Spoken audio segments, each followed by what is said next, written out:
Yo, ayusin muna natin yung tagas ng tubo mga guys. Dahil gagamitin pa namin yung tubig sa ngayon. Ano pa. May tagas pa doon. Nilagyan lang kasi yun ng guma. Pang temporary. Pero hindi talaga yun tatagal yung guma. Talaga maglulos talaga yun siya.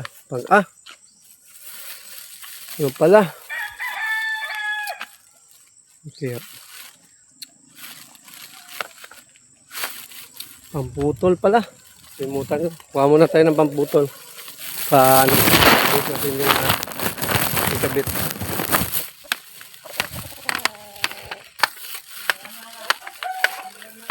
Kumuha tayo ng pamputol. So, nagari na lang. Wala tayong ibang pamputol na nakita doon. Dito na lang nagari yung gagamitin natin. So, ano din. Ito na din yung coupling yung nagagamitin natin. Puntahan na natin yung butas. Malayo kasi yung tubo namin dito mga guys. Dito siya banda nakalagay. Tapos nakalibing na yan siya. Ngayon mahirap pag may tagas. Hindi natin basta-basta makikita. So hanggang dito, hanggang doon. Ang layo kasi ng bahay namin. Doon sa main line talaga. Doon sa Quintador. Kaya minsan, pag may mga tagas, hindi namin basta-basta na kikita. Kasi andun pa ang pinaka Quintador ng tubig namin. Mga ilang metro kaya ito? Mga nasa siguro to? Mga ilan kaya? Baka abutin siguro to ng mga baka abutin siguro to ng 100 meters ba? Pupunta doon sa hindi siguro 100. Mga 50. Baka 50 siguro. 50 meters. Kulang po ng 50 nito. Basta, malayo kasi din to. So, andito na tayo banda sa may butas. Dito kasi sa gilid ang namin tubo. Diyan siya sa gilid. Ito. Nakikita niyo. Tapos, ito yung butas niya dito. Ang init pala. Hindi ako nakapagdala ng cup. So, ito mga guys. Ito yung butas. Lagyan ng kulang yan ng guma. So, ang problema kasi to, yung guma na to, kasi katagalan to, maglulos yan siya. Lalo na pag yung guma is matagal na. Ano pala to? Aksidente daw tong naitak. Kaya, yun, nabutas. Tapos, andito din yung isa. May isa pa dito. Dito din. Ito. Sa tinignan nyo, di ba? Nilagyan ko lang din ng guma. Wala naman siyang tagas. Pero ang problema lang talaga nito, pag yung guma na luma, tapos hindi na kasi yan siya hindi na yan siya magkakapit o maglulos yan siya pag tinalian lang ng guma. Nandito. Napakainit pala. Hindi ako nakapagdala ng sombrero, yung cup. Patayin muna natin doon sa Quintador. Yun, hanggang doon pa sa dulo yung Quintador mga guys. Napakalayo, mga ilang meter kaya to. Tapos may isang pa din dito. May isang ang dami na kasing putol tong tubo namin. Kaya medyo nahihirapan na tayo hanap ng tagas. Ang layo pa dito.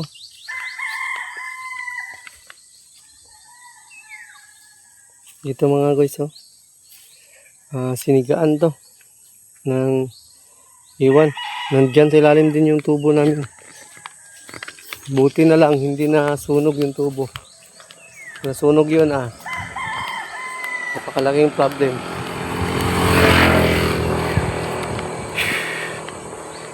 Ang layo. Ang layo ng pintador. Dito pa. Nandito yung ano namin. Pintador.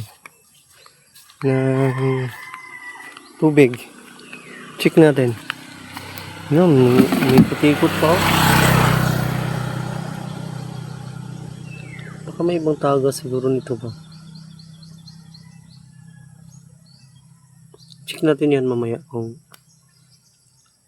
pagkatapos to nating ayusin, tapos check natin kung hindi na ba ito iikot. Kung iikot pa to tapos naayos na to yung tagas, talagang may problem to. Ayusin natin yung tagas. Ito na muna yung unahin natin ayusin mga guys. Aksidente lang daw tong ano ba to? Aksidente lang daw tong nabutas, na itak to, na itak. Kaya ito siya nabutas.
Gusto siguro to.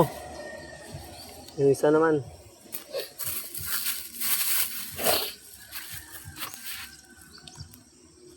Goods na yan. Dito naman tayo sa kabila. Ipa tayo sa kabila.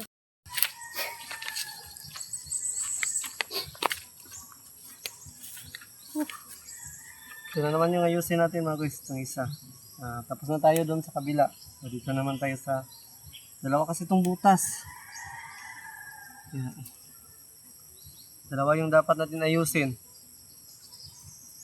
Temporary lang pala ito. Nilagyan natin ng guma kagabi. Hindi pwedeng guma lang ilagay natin dito. Dapat talagang lagyan natin ito ng kupling para kumapit. Ano kasi itong guma, pagkatagalan, kumot siya, natatanggal. Ano na pag, ano na siya, naluluma na. Okay lang itong guma, for temporary lang. So kung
goods na siguro to mga guys. Ayos na siguro to. Yan. Ito na yung pinalitan nating tubo. Kupling. So yan. Isa. Tapos dito dalawa. Dalawa yung kupling ang binili natin kasi dinugtong lang pala to nito ni Papa dati ng mga ganito. Ito lang yung dinugtong niya dito. So pag may ano kasi dito, pag nainadaan, so mabilis kasi yun ano yung guma. Mas maganda kasi yung coupling kasi may thread yun siya. Kumakapit siya ba, hindi siya basta lulos. Yun, dalawa pala tong butas. Ito tsaka ito. Ang history pala ng butas na yan is aksidente daw, sabi ni Papa. Aksidente lang daw na butas ng mga tao dito sa paligid. So ang layo kasi ng ano namin dito mga guys, yung connection ng tubig. So dito, ang daming tao dito. May mga bahay dyan. Ito dito.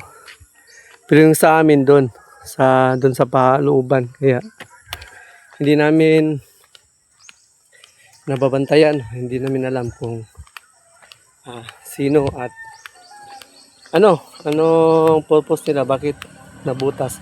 So yun, may isang problema din pala kami dito mga guys. Dito. Diyan sa ilalim, nandyan din dumaan yung tubo na galing doon sa amin. So kung nakikita nyo yun, doon. Dito siya dumaan. So, pinagsigahan. Tingnan nyo. Diba? Nandito yung tubo. Buti lang kamo, hindi siya nasunog kasi may laman tong tubig. So kung wala yung lamang tubig, another problem na naman. Ito yung mahirap mga guys pag malayo sa amin yung mga connection. Hindi natin Hindi namin namamalayan kung kung ano-ano ang nangyayari sa koneksyon namin ng tubo. Kaya mahirap. Gawin muna natin tong connection bago natin puntahan doon sa taas kung okay na ba siya o goods na ba siya. Dito kasi yung kwintador. Oh, may tagas din dito sa kwintador. Gawin natin to.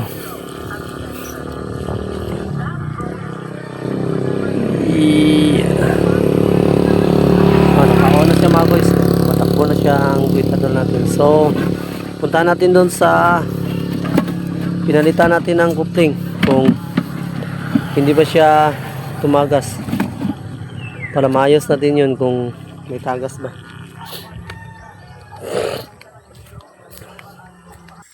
Dito na tayo.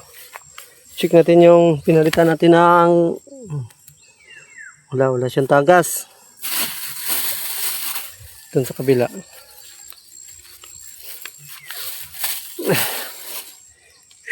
Goods na siya, okay na siya. All goods na siya. All goods na siya mga guys. Hindi na siya tumagas. Check na din natin dito sa unahan. Yung may isa din pala dito kasing coupling din. Ang dami na kasing butas tong koneksyon ng tubo namin doon sa tubig. Papunta doon sa bahay namin doon sa itaas. Ang dami ng butas.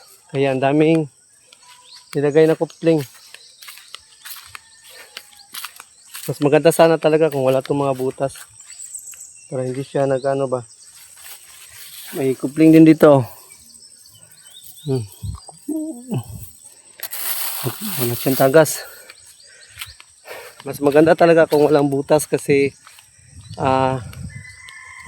hindi tayo palaging nag-check. Uwi na tayo. At naayos na natin yan. Check natin yun mamaya kung okay na ba talaga, wala na ba talagang tagas. Kung mayroon pa, hanapin naman natin. Pero sa ngayon, yun lang muna nakita nating tagas. Check natin yan soon.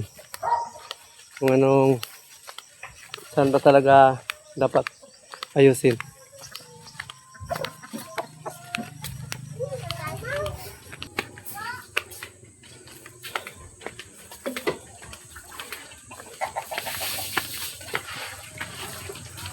Ano yung agas yung Chris? Ano yung agas nila?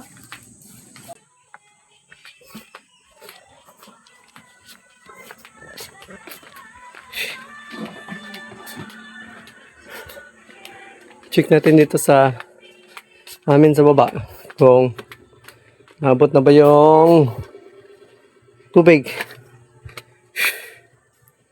sa CR namin banda. CR. Sira na yung CR namin mga guys. Kailangan na talagang mapatay. Hindi pa umabot. Yay.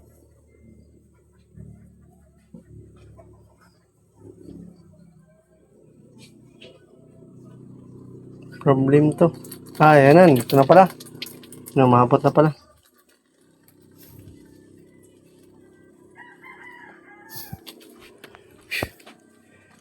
Pagod. So, ganito lang itong vlog na ito mga guys. Yung pag-ayos natin ng connection ng tubo namin dito sa bahay. So, sana okay na. Check natin yun mamaya kung wala na ba talagang tagas. Kung mayroon pa, ayusin naman natin. Ganito lang itong vlog na to. Yung pag-ayos natin ng connection ng tubo. So, salamat talaga sa all and thank you very much. At sa mga kababayan natin dyan sa ibang bansa, yun, ingat kayo palagi at dasalan tayo palagi. Sana safe lang ang lahat. At sa all Kubunuto Production, yan, thank you. At sa Street Outlaws, at sa all, yan, shout and thank you.